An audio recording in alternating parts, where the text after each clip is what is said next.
You should give it up. It's a waste for just you to have it. All right, I say, and my mother-in-law and sister-in-law beam with joy. What are they so excited about? I wonder.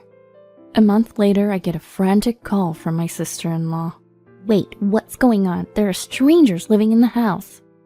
Trying to stifle a laugh, I respond. I sold the house. My name is Chelsea, a 32-year-old office worker. I've been married to Dale for 5 years now. We were originally college classmates, and we reconnected at a mutual friend's wedding. Even after we became working adults and gained various experiences, being around him always made me feel like I was back in college. That comforting feeling led us to start dating, and after about a year, we got married. Though we were just good friends in college, now he's my life partner. I can't imagine my life without Dale. We both continued working after getting married, committed to our jobs.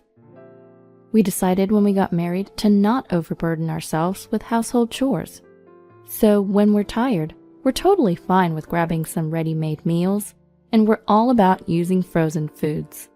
For cleaning, we rely on our Roomba during weekdays and only do detailed cleaning when we have some free time over the weekend.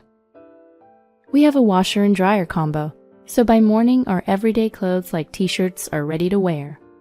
For garments that we don't want shrunk, like fancy clothes, we wash them on weekends, which makes laundry a breeze. By not pushing ourselves too hard, we've been able to live with minimal stress and enjoy a peaceful life. Time flew, and before we knew it, 5 years had passed, but we're still a happily married couple.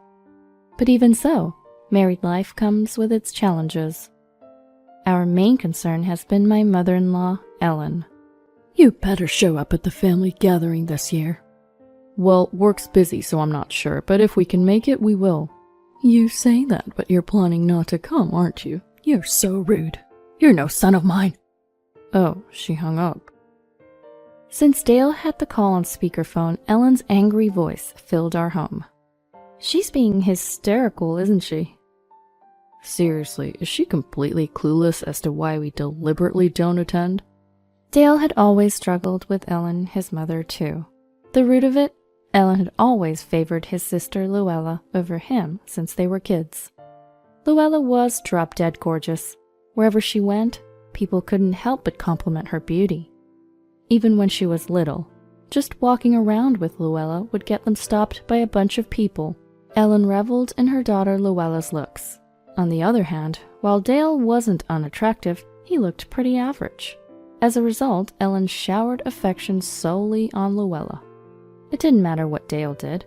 He could never earn a compliment. But Luella? She was praised just for existing. Candy, toys, you name it. Everything was given to Luella.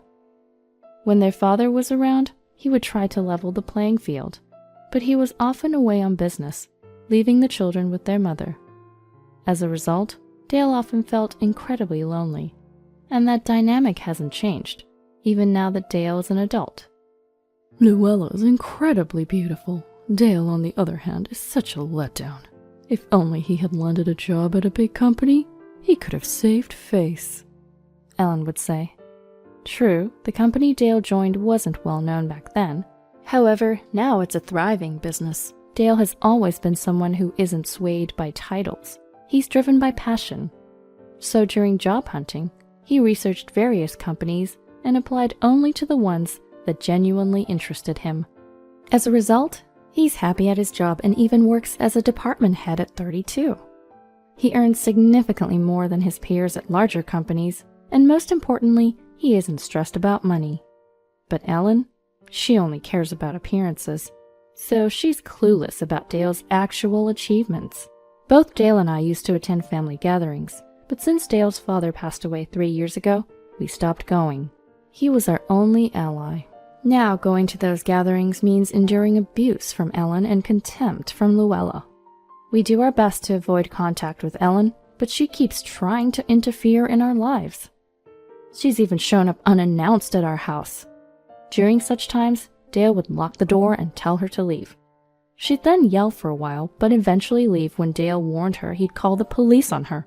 We generally don't reach out to her, so these incidents are thankfully infrequent. But she still contacts us regularly, which is quite annoying. The worst was when we built our own home last year. We had discussed what we both wanted and built a house where we planned to live forever. It was a dream come true. We were living blissfully until Ellen showed up unannounced one day. When I saw her face on the intercom, I almost lost it. Neither Dale nor I wanted to get involved in any mess, so we hadn't told Ellen or Luella that we were building our home. We had previously received an angry call from Ellen asking, "When did you guys move?" At that time, Dale lied, saying, "Our lease was up, so we moved to a different rental apartment." We were in a panic, wondering how our new address got leaked despite our best efforts to keep it secret. "How did you know where we live, Mom?" Dale questioned through the intercom, to which Ellen responded with a sinister laugh. "I followed you home from work, that's how." A chill ran down our spines at her words. She's a full-blown stalker. "Stop this nonsense. Don't you get that we're avoiding you? You can come here, but we're not letting you in," Dale firmly retorted. This made Ellen furious. "How dare you forget all I've done for you? You're no son of mine." "Well, I never wanted to be your son either. The only reason I stayed in that house was because of Dad." Dale shot back. Upon hearing this, Ellen screamed and yelled, but quietened down when Dale threatened to call the police. As emotional as she got, she apparently didn't want to be arrested. We were devastated that Ellen found out our address. The fear of being stalked by her was now real. So, Dale and I tried to come home together whenever possible, especially since I was afraid she might force her way in if I were alone. However, recently Dale got a new assignment that required him to work alone in Anchorage. Anchorage? "Yeah, we've only built this house a year ago and you have a job, so I'll have to go alone." I see. Though I felt lonely and anxious, I didn't want to get in the way of Dale's career. This assignment was a stepping stone for broader responsibilities and possibly a promotion. A dream job Dale had always wanted. So, I didn't want to be the one to hinder his path to his dreams. Thus began my days living alone in our spacious house we had built with future kids in mind. It felt even emptier than I had imagined. I filled my loneliness by video calling Dale during my days off. I managed to keep busy, sometimes even visiting my family home. But then, my worst fear happened. "Chelsea!" Whoa! Ellen suddenly grabbed my shoulders from behind. Hey, don't scare me like that. "Oh, sorry. You're heading home, right?" It seemed Ellen had realized that I was now alone. "Dale's on a long business trip, huh? Haven't seen you two coming home together recently." Ellen, that's stalking. "Really? First time hearing that a mother worrying about her son is stalking." You're not really worried, are you? You're just curious about the home we bought, aren't you? "Don't be absurd. I truly care and worry about my son." Ellen must have thought he could come into my house if it were just me, but there was no way I was letting her in. So I retraced my steps. "Hey, where are you going?" I just remembered I left something at the office. "You're going back to the office now?" Yes, I am. I thought saying this would make Ellen give up, but she didn't. She insisted on following me, even when I told her I would be fine without her. "It's dangerous for a woman to walk alone at night," she said, trying to tag along. At this point, it was downright creepy. The most dangerous thing was Ellen herself. I decided not to go to the office, but headed for my parents' home instead. "It's quite a distance to your workplace." We're almost there. It seemed Ellen finally realized when we stood right in front of my childhood home. "Isn't this your parents' house?" You were so persistent, I decided to come home. Want to come in? "No, thanks." Ellen stormed off, visibly upset. I watched her go and quietly smiled. My parents had already known I was coming, thanks to a quick text. They welcomed me warmly. For a while, I decided to commute from their house. If it were just a day, Ellen would probably be staking out my house. So, I chose to stay with my parents for about 2 weeks. Sure enough, I got a call from Ellen a few days in. She probably was keeping tabs on me. I ignored it and spent those 2 weeks at my parents', after which my dad drove me home. Ellen was nowhere to be seen, probably because she wouldn't dare show up in front of my parents. For a while, Ellen stayed away. But one evening, when I got home from work, there she was, waiting in front of my house. And not just her, Luella was there too. Long time no see, Chelsea. Hey. I've noticed you're not letting Mom into your house much. Not cool for a daughter-in-law, don't you think?